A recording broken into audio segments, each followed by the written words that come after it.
Buenos días. Esta sería la segunda sesión del curso de Antropología Política, tercera sesión, perdón, que denominamos el aspecto político del don.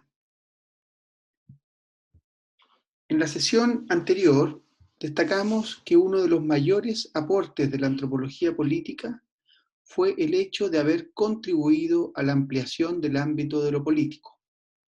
En este sentido, dijimos que los antropólogos se han negado implícita y explícitamente a seccionar las realidades socioculturales de modo arbitrario. Señalamos que el ejemplo más emblemático de este tipo de aproximación quedaba constituido alrededor de la obra de Marcel Mauss, en concreto respecto de su noción de hecho social total. En este sentido, señalamos que a pesar que uno de sus mejores trabajos, el ensayo sobre el don, ha sido identificado más bien como trabajo de antropología económica, o, por ejemplo, el Lévi-Strauss ha resultado ser un material fundamental para la teoría del intercambio y del parentesco, el ensayo sobre el don debe ser uno de los textos que más contribuyó a la indelimitación del ámbito político. Mauss, como otros, amplió el universo de lo político mucho más allá de la polis, o para ser más específico, mucho más allá de la noción de Estado. En esta sesión vamos a profundizar en esta idea de ampliación del ámbito de lo político a partir de la revisión parcial de la obra del filósofo Thomas Hobbes, un clásico de la filosofía política y a quien se suele identificar como uno de los principales filósofos que acotó el ámbito de lo político a la órbita estatal. Revisaremos asimismo algunos aspectos del ensayo sobre el don de Marcel Mauss, obra que ustedes ya conocen, y todo esto ayudado por el análisis que hace Salins en un capítulo de su libro Economía de la Edad de Piedra. Partamos revisando los argumentos de Thomas Hobbes, un filósofo inglés nacido en 1588 y muerto en 1679, y quien es considerado uno de los fundadores de la filosofía política. Hay que tener claro que cuando la antropología discute con la filosofía política, gran parte de esa discusión está dirigida hacia los planteamientos de Hobbes. La obra de Hobbes, como veremos a lo largo del curso, está en la base de muchos planteamientos críticos hechos por la antropología. Por ejemplo, ante la idea de la necesaria presencia del elemento coercitivo en los sistemas políticos, muchos antropólogos van a ir contra esa idea y la van a criticar a través de enormes trabajos etnográficos.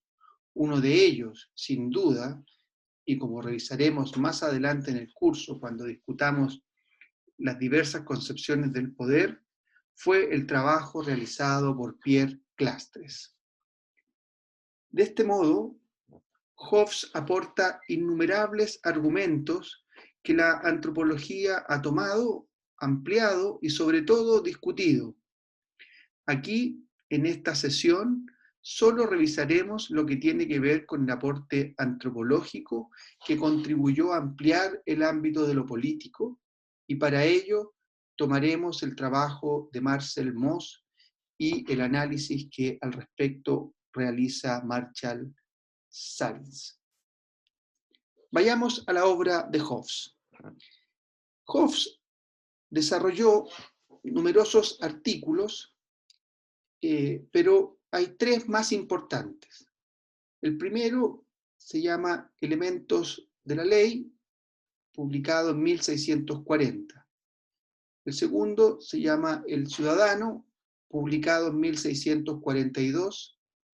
Y el tercero es El Leviatán, de 1651, que es considerada su gran obra y de la cual nos ocuparemos aquí. Como ha señalado el filósofo político Lawrence Burns, quien realiza una muy buena síntesis de los planteamientos de Hobbes en un libro que ha sido compilado por Leo Strauss y que se llama Historia de la Filosofía Política, Burns sostiene que en la obra de Hobbes se perciben dos grandes objetivos. Por un lado, la intención de poner la filosofía moral y política por primera vez sobre una base científica. Y en segundo lugar, contribuir al establecimiento de la paz cívica y la amistad y hacer que la humanidad esté más dispuesta a cumplir con sus deberes cívicos. En relación a este último objetivo, Hobbes elaboró un código de ley moral o natural, considerada la ley natural como ley moralmente obligatoria y que determina los propósitos de la sociedad civil. Va contra el idealismo de los filósofos clásicos y acepta el elemento de realismo contenido en la filosofía de Maquiavelo. De este modo, separó su doctrina de la idea de perfección del hombre e intentó deducir la ley natural de lo que es más poderoso en casi todos los hombres todo el tiempo. No la razón, sino la pasión. Un breve paréntesis y para hacer una aclaración. Hobbes escribe en una época en que no hay perspectiva de género, o al menos él parece no tenerla, por lo que veremos que en vez de hablar de humanidad o personas, Hobbes habla de el hombre. Cuando lo citemos textual, vamos a reproducir su lenguaje.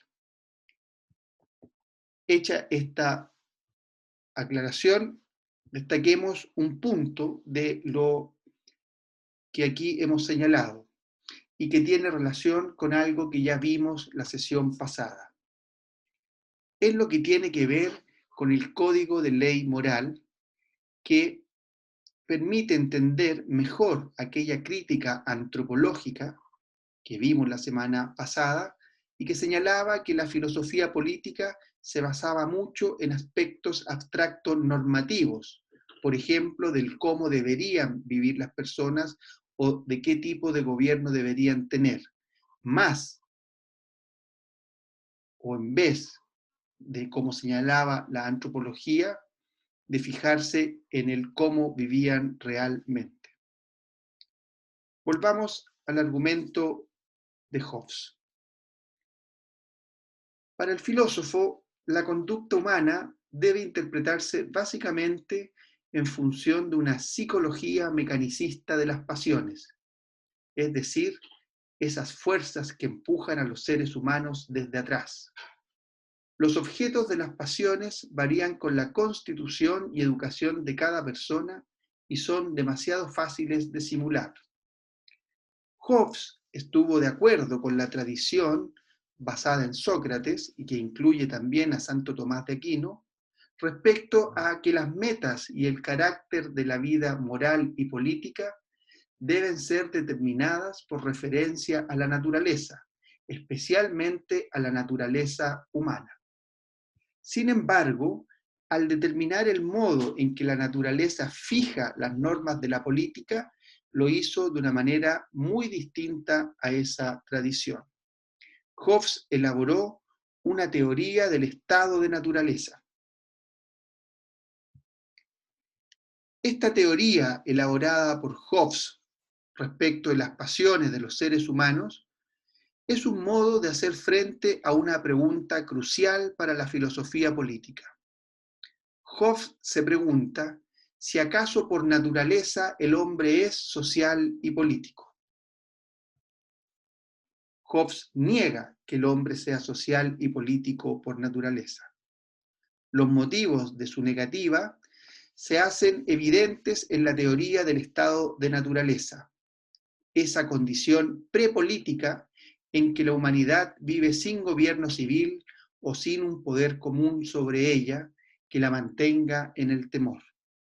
Y aquí estamos frente a un argumento poderoso.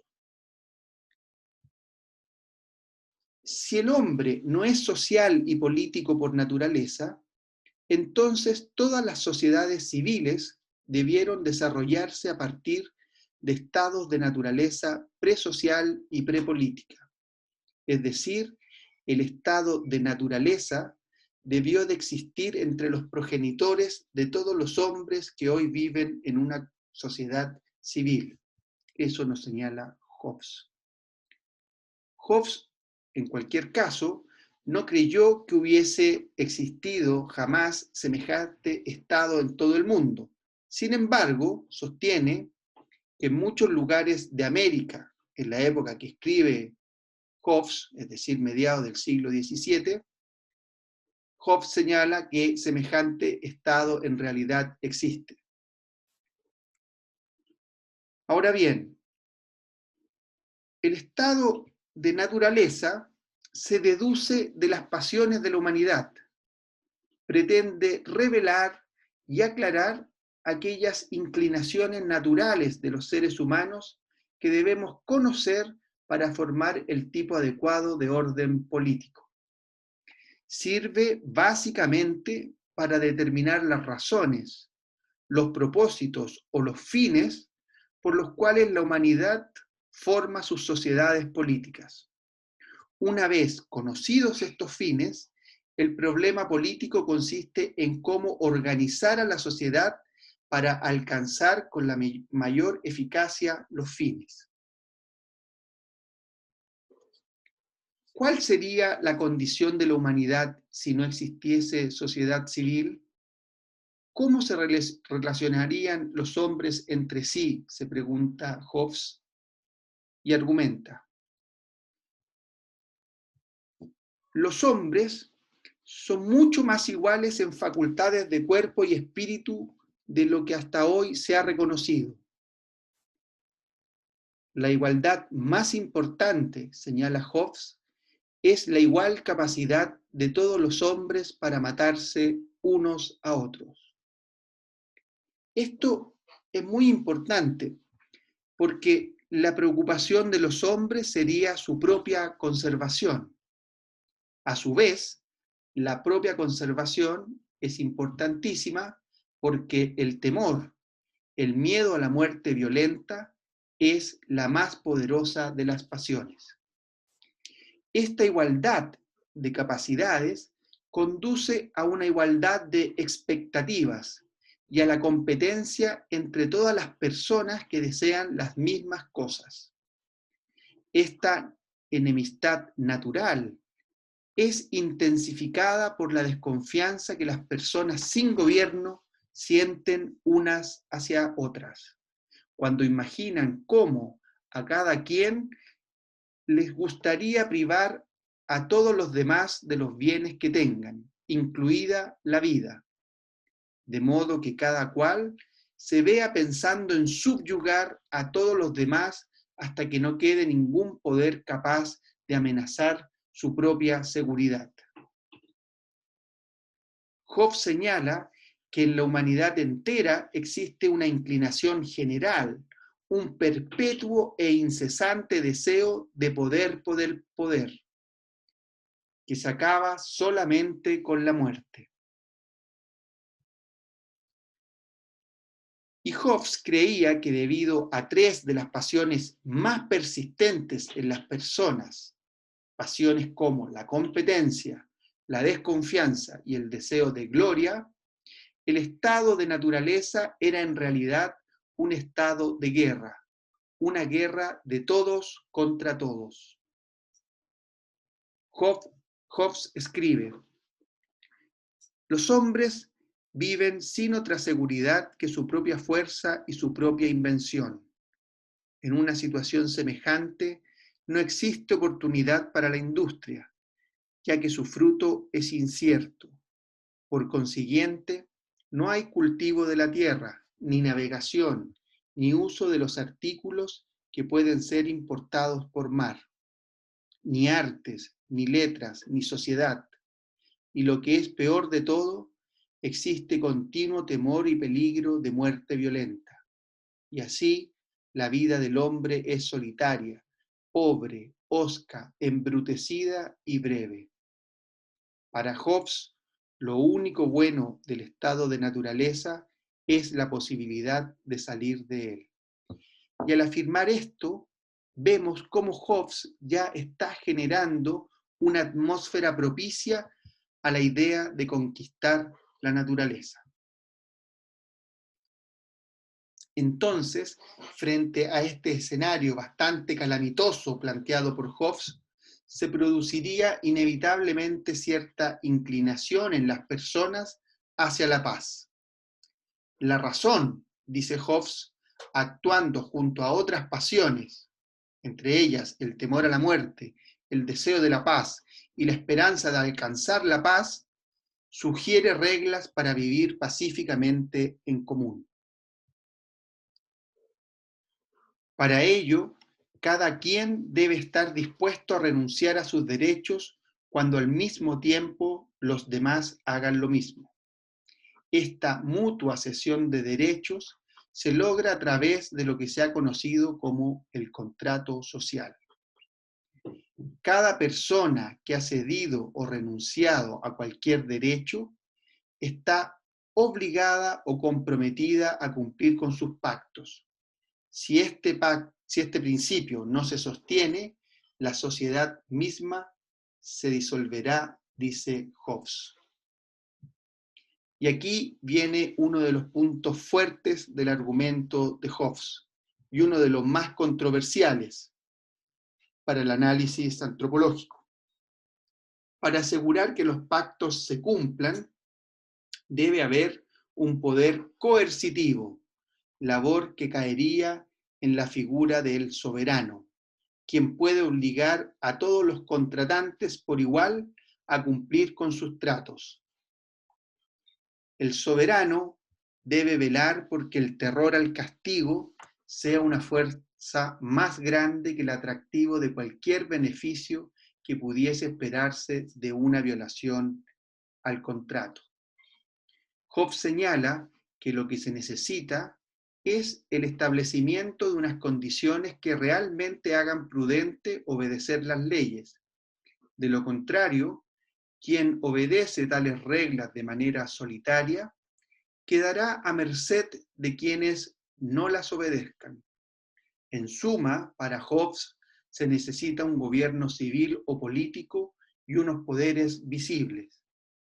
El contrato social solo es obligatorio cuando se alcanza el fin por el cual se le suscribió, es decir, cuando se ha alcanzado la seguridad. Se cambia de este modo obediencia por protección. Y no se trata de que las personas puedan estar completamente a salvo de daños por otras, sino que a cada ciudadano le basta saber que todo el que intente dañarlo sabrá que es más lo que le teme al castigo del soberano que lo que espera ganar por su delito. Así entonces, el primer derecho del soberano es el derecho a castigar o el derecho de ejercer el poder policíaco, es decir, un poder de autoridad coercitiva.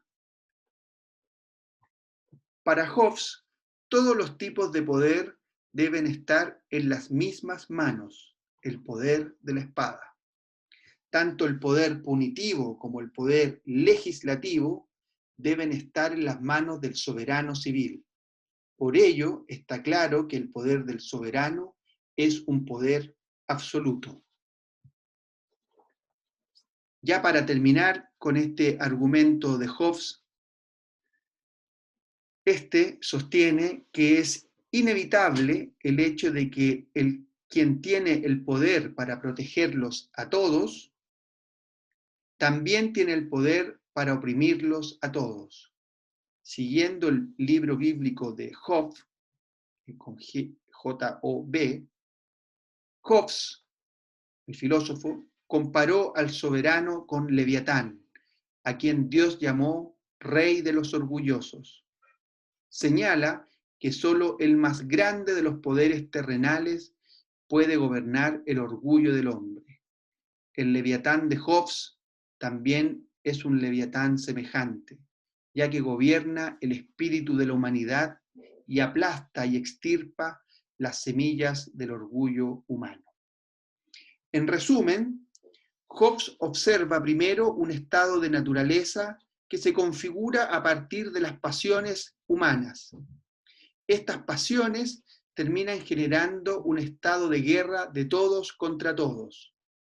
Como se trata evidentemente de una situación insostenible, se genera junto con ello inclinaciones de las personas a buscar un estado de paz.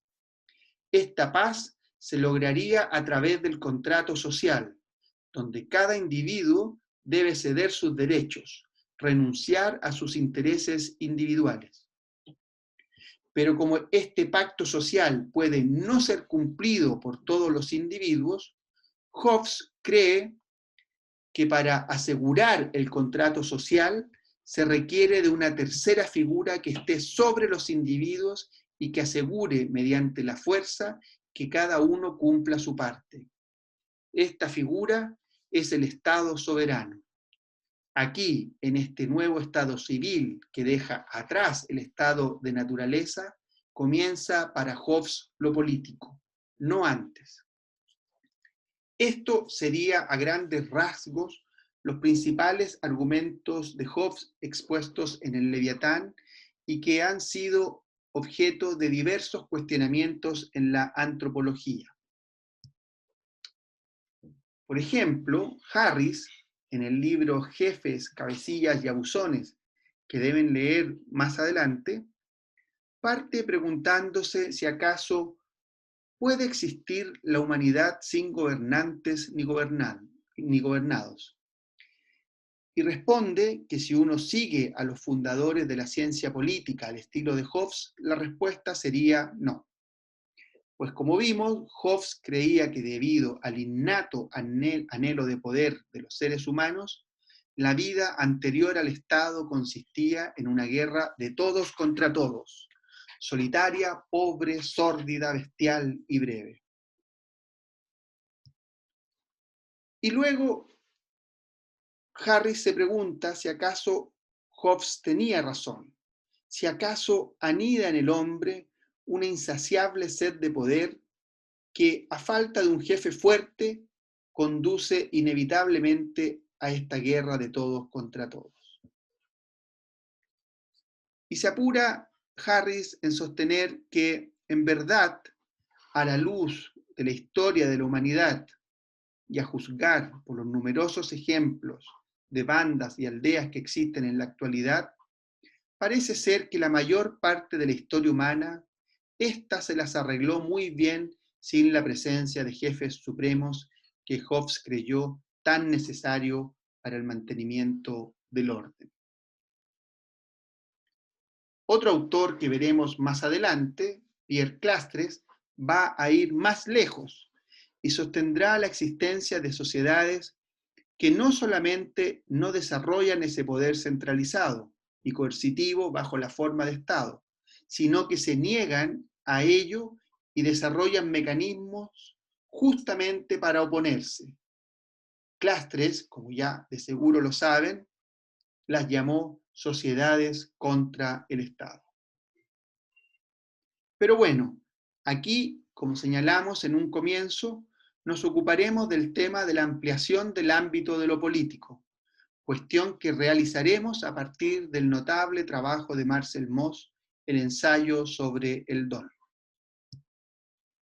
Por supuesto, ustedes ya conocen este trabajo de Marcel Mauss, de manera que aquí solo nos vamos a limitar a recordar que a partir de una serie de descripciones etnográficas, Mauss logra establecer un sistema que llama sistema de prestaciones totales a partir de una serie de intercambios entre grupos y personas que están regidas por una triple obligación: dar, recibir y devolver. Nuestro análisis se basará en la lectura política que hace Salins en dos muy buenos apartados titulados filosofía política del ensayo sobre el don y aspectos políticos de El don y el Leviatán. Una primera cuestión que señala Salins es que en un sentido sociológico, tanto en Moss como en Hobbes, la guerra es la infraestructura de la sociedad. Es decir, que ambos parten de una condición inicial similar, la guerra. La respuesta a ese estado, como veremos, va a diferenciar el planteamiento de Hobbes y de Moss, pero en un inicio, Moss parte de un estado similar a lo planteado por Hobbes. Esto es, que hay un estado inicial, un orden primitivo, una cierta naturaleza de la sociedad primitiva que sería la guerra. Este tema de la guerra aparece una y otra vez en el ensayo sobre el don. De hecho, está contenida en las premisas construidas por Moss en la misma definición de prestación total, cuando señala que estos intercambios, leo, son efectuados de una manera voluntaria en apariencia, pero que en esencia son estrictamente obligatorios, bajo pena de guerra privada o abierta. Luego, de un modo similar, Moss señala, comillas, la negación a dar o el hecho de no invitar es, como la negación a aceptar, equivalente a una declaración de guerra. Significa un rechazo de la alianza y la comunión. Moss señala que todas las sociedades descritas, excepto la propia, son sociedades de tipo fragmentario, basadas en grupos más o menos indivisos internamente y aislados de los demás externamente. Agrega que una vez superado este tipo de organización, que caracteriza como época de miedo y hostilidad, apareció una generosidad igualmente exagerada. En este sentido, Moss considera, al igual que Hobbes, que frente al estado inicial de guerra le sucede el paso a un nuevo estado. Pero una vez dicho esto, comienzan las diferencias entre ambos. Para Salins, el ensayo sobre el don, al igual que en Hobbes, representa una especie de contrato social que sustituye la guerra de todos contra todos.